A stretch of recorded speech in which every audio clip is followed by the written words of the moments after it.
É com esse cenário lindo da Fábrica das Infâncias Japi que eu começo o Cultura Aí de hoje. Sejam muito bem-vindos e sejam muito bem-vindas a mais um programa de arte e cultura da TV Tech. Hoje a gente vai falar muito sobre música e teatro. Na parte musical eu converso com a cantora Eva, que acaba de lançar o álbum Ritual e se apresenta na Sala Glória Rocha nesta sexta-feira. Ainda, para falar de teatro, eu recebo a Larissa Ferreira para falar do grupo Cena Aberta, que vai fazer um espetáculo na semana que vem no Sesc Jundiaí. E também no nosso TBT de hoje, eu vou voltar no tempo, em 2001, para rever uma entrevista com o ator Carlos Moreno. Você se lembra dele? Durante 35 anos, ele viveu o Garoto Bombril. Tá começando mais um Cultura Aí.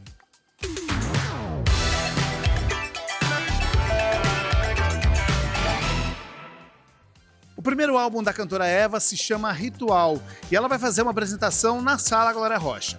Eu vou conversar com ela agora para ela contar um pouquinho pra gente como é que vai ser esse espetáculo.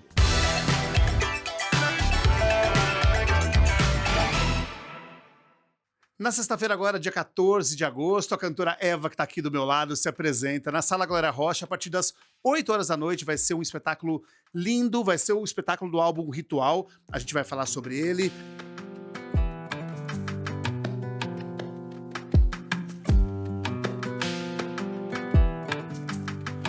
Minha nudez é oração, revelo outro mais. Sua história com a arte, sua história com a música, na verdade, começa com a dança. Você foi bailarina.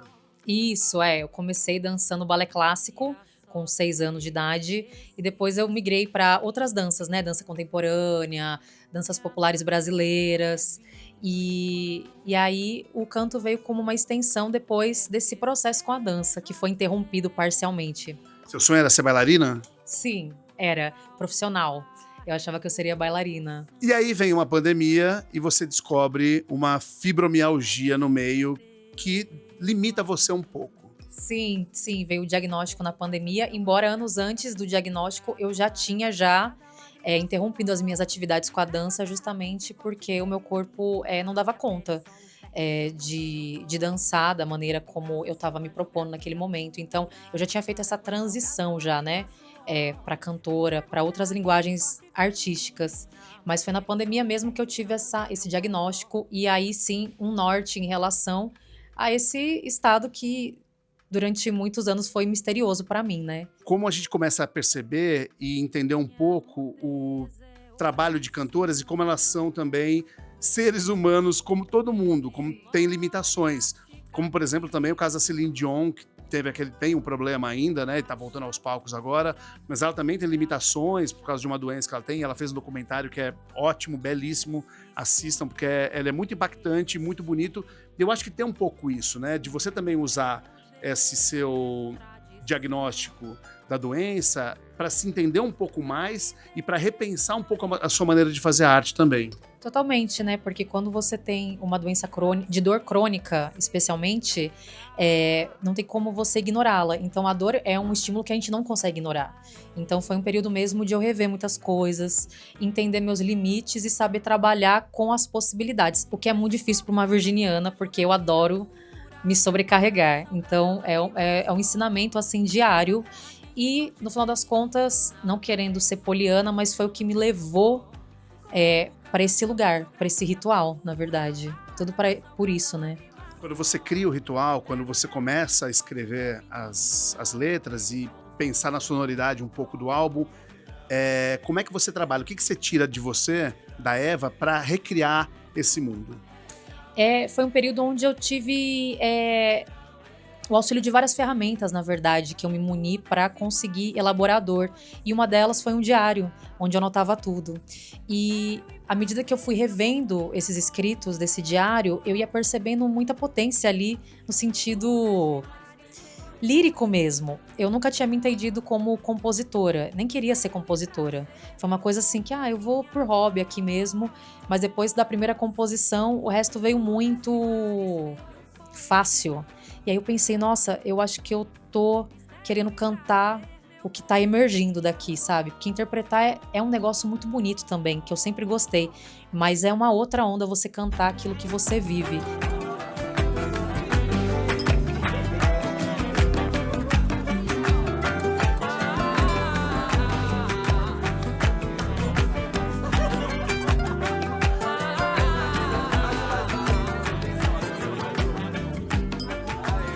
Você escreve e aí a parte musical você trabalha com quem? Como é que foi esse trabalho que você teve também com os músicos?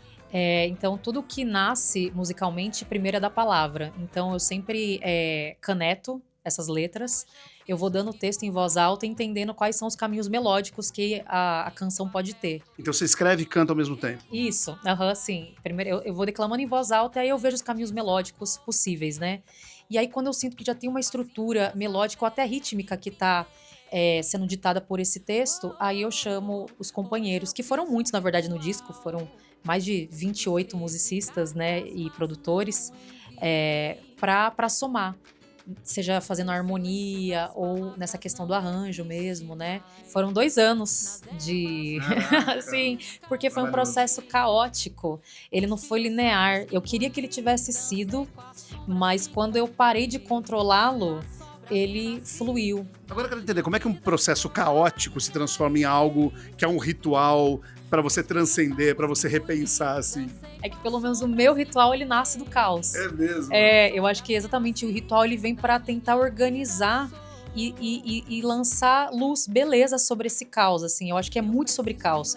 Por mais que eu tente, muitas vezes, higienizar esse lugar, assim, na minha vida ou nas próprias canções mesmo, eu sinto que o processo, ele grita, assim. Então, ele não foi um processo de, temos aqui um time, vai ser assim, não. Os produtores, inclusive, eles foram entrando no meio do processo.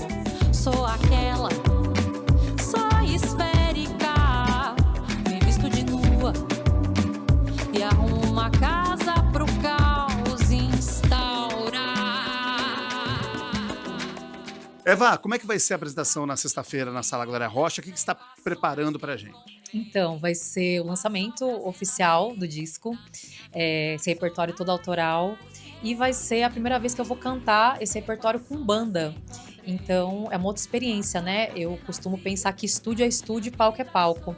Então, eu acho que o ao vivo, ele traz outras possibilidades para a cena, mas principalmente o contato com as pessoas, que é uma coisa que eu senti muita falta no processo de elaboração do disco.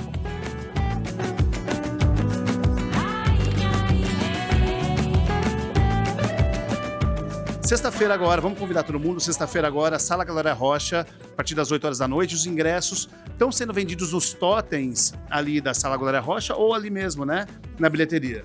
Tem no Simpla também, então quem acessar o site da Cultura vai ter o link ali do Simpla para comprar online, mas presencialmente também já tá rolando e tá indo, viu, gente? Então garante aí o lugar porque tá babado.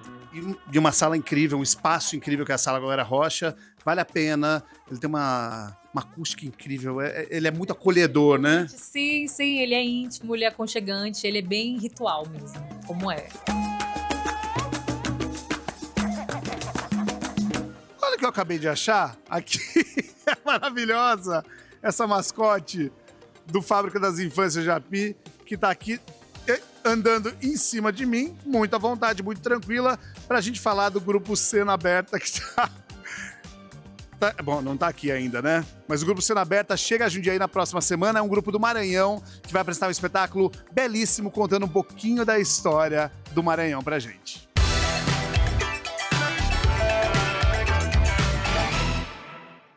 Na próxima semana, o Sesc Jundiaí recebe um pedacinho do Maranhão aqui na cidade.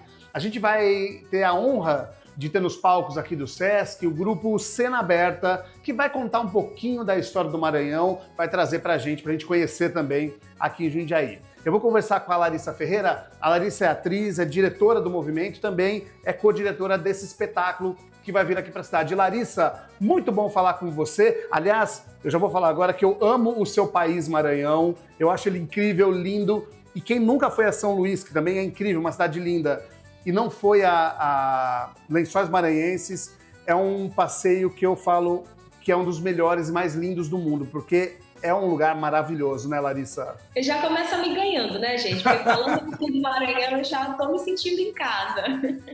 Estou muito feliz com a oportunidade. A gente está muito feliz de fazer parte do palco giratório, mais feliz ainda de levar o nosso Maranhão para outros estados, né? De fato, São Luís é uma ilha magnética, não tem como não se apaixonar, não tem como não querer voltar. E é exatamente isso que acontece quando as pessoas vão para lá. Larissa, vamos conhecer um pouquinho, antes da gente falar do que vai acontecer aqui em Jundiaí, do grupo Cena Aberta, porque é um grupo que tá na ativa desde 2001. Então, já nós vamos fazer 25 anos esse ano. O Grupo Cena Aberta, ele surge a partir do nosso mestre, Luiz Pazini, né, que foi professor da universidade. Então, dentro da universidade, ele cria o Grupo Cena Aberta. É um grupo que era de teatro e pesquisa teatral. Então, assim, ele traz o teatro contemporâneo para dentro de São Luís. O Grupo Cena Aberta ele tem uma grande importância no teatro maranhense e o Pazini para o teatro brasileiro. Então, assim, a partir do Cena Aberta, a partir do Luiz Pazini, o Maranhão começa a ver o teatro de forma diferente. Então, a gente tem aí essa importância. Vamos fazer 25 anos esse ano. Só de Cena Aberta eu já tenho 10 anos, né? Então, temos aí, durante esses 5 anos, muitos espetáculos dentro do teatro, da performance. Agora também acessamos o audiovisual, a literatura. Então, é um grupo que permeia muitos espaços, a música, a poesia. Então, assim, a gente tem muitas vertentes, né? Quando o grupo começou há 25 anos, a ideia já era contar histórias do Maranhão e levar para o Brasil histórias do Maranhão. O Pazini, ele não é maranhense, né? Ele é paulista. Olha só! Ele vai para o Maranhão, né, para trabalhar como professor da universidade, e aí acontece essa mesma coisa que tu começou essa entrevista, que é essa paixão pelo Maranhão. Então ele começa, vamos dizer que ele começa a recontar ou contar a história que a história não conta. E aí quando vocês vão fazendo as apresentações, como vai acontecer aqui em Jundiaí, vocês também têm um bate-papo, ou um workshop, oficina, com as pessoas, com atores, atrizes ou pessoas interessadas em conhecer um pouco o trabalho de vocês, é isso? Com toda certeza, além do espetáculo, dentro do palco giratório a gente tem o pensamento giratório, a gente tem as oficinas, a gente traz 2 oficinas na nossa mala, né? A oficina chamada A Voz do Coro Brincante e outra oficina que vai trazer brincadeiras, que também está dentro do lúdico, das nossas infâncias. E aí tem uma coisa importante que o Pazini, em 2020, ele nos deixa, né? Ele, infelizmente, a gente perde o Pazini, e daí o grupo continua sem ele. E esse espetáculo, Memórias Maranhenses, é o nosso retorno, quando a gente decide continuar ali sem o nosso mestre, e aí, a partir disso, a gente começa juntos, do grupo, criar um espetáculo. Ô Larissa, vocês estão no Sesc Espírito Santo agora também? A gente está no Sesc São Mateus. Sesc São Mateus.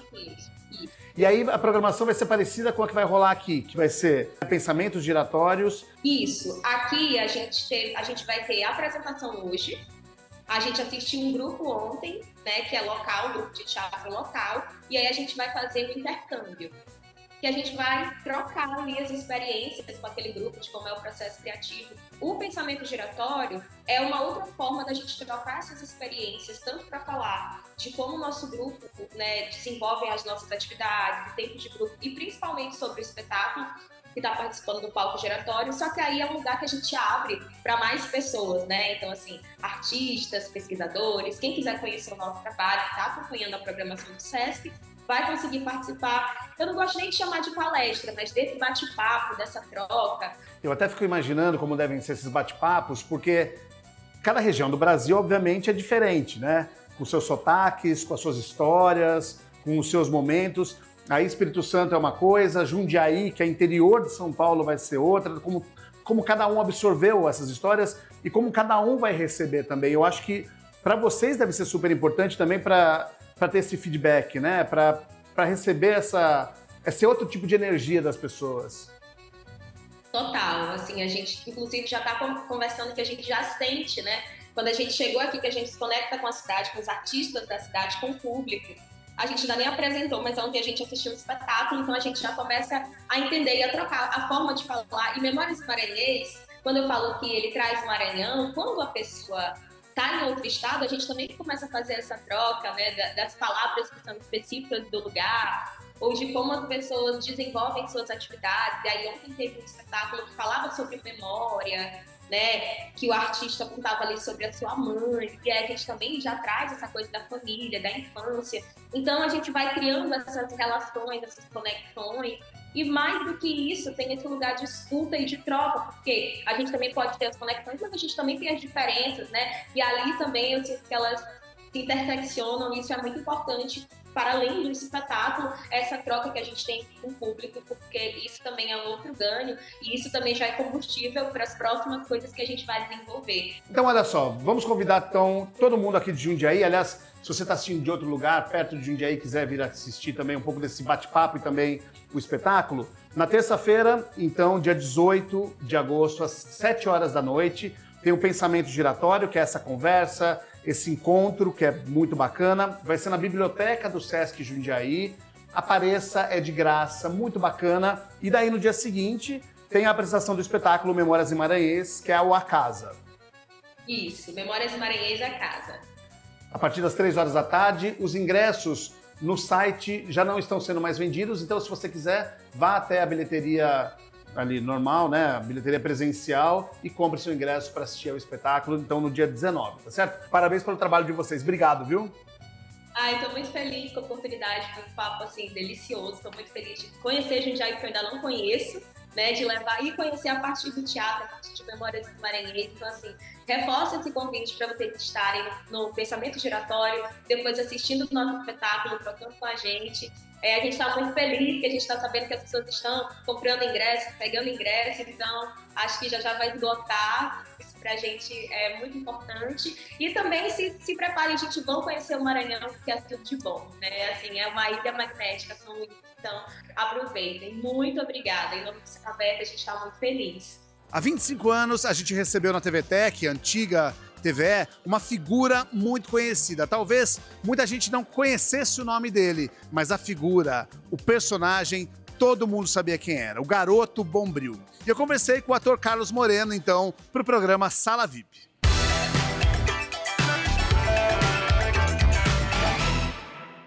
Ele ficou conhecido pelo personagem do anti-machão, que há mais de 22 anos conquistou a simpatia das donas de casa. Também trabalhou em programas infantis e agora está aqui em Jundiaí para apresentar sua peça Quixote.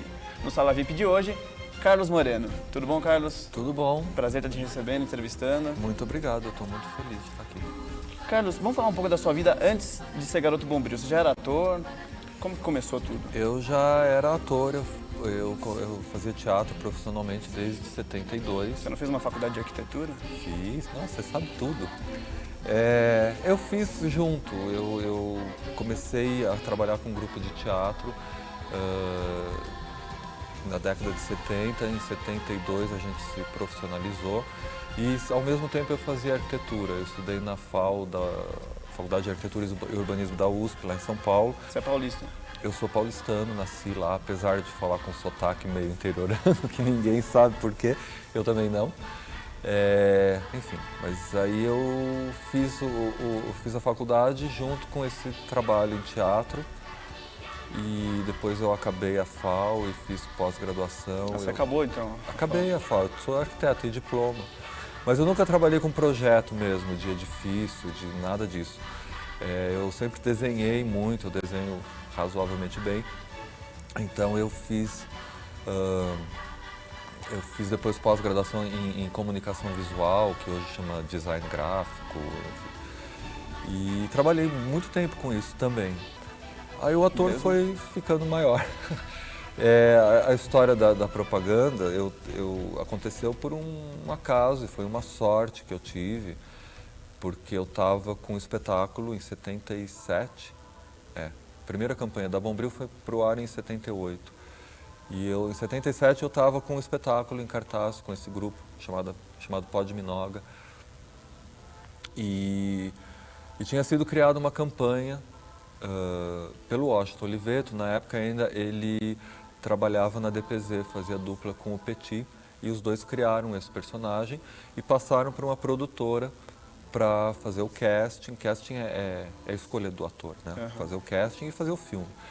E por uma sorte, uma dessas pessoas que estava fazendo casting foi assistir o meu espetáculo, sem me conhecer, me viu no palco atuando e alguma coisa bateu e falou, olha, estou fazendo teste para um comercial da Bombril, você se interessa em participar? Vou, faço, fiz. E como que tinha muita gente lá? Olha, o dia que eu fui, não tinha ninguém.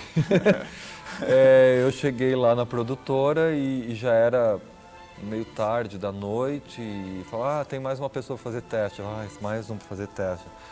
E aí estava eu sozinho, parece que umas 40 pessoas já tinham passado por lá. Só que na hora que começou a veicular, teve um buchiche em volta e aí me chamaram para assinar um contrato de exclusividade, que eu nem entendi direito, né? O que é um contrato de exclusividade? Eu vou ganhar para não fazer nada? Que coisa estranha. Depois que eu entendi, quer dizer, realmente foi um sucesso tão grande que todo mundo me ligava para fazer mais os comerciais para outras empresas e aí eles já tinham sido espertos o suficiente para me amarrar num contrato. Antes de fechar o nosso programa de hoje, deixa eu te passar o site para você conferir toda a programação do que acontece em Jundiaí. É o cultura.jundiaí.sp.gov.br. Lá você sabe tudo, a programação completa do que vai acontecer no final de semana e durante a semana aqui na cidade. E também, toda sexta-feira, a gente tem colocado no nosso Instagram, eu e a Tarsila, falando a programação daqui de Jundiaí. Então entra no @TVTecJundiaí para conferir o nosso Instagram, assim como o Facebook também, /TVTec Jundiaí, e no YouTube, TVTec Jundiaí, você acha a gente também. Cultura aí fica por aqui. Lembrando, na próxima semana e toda quinta-feira eu tô de volta para falar mais sobre arte e cultura. E eu espero você, como sempre. Até mais, tchau!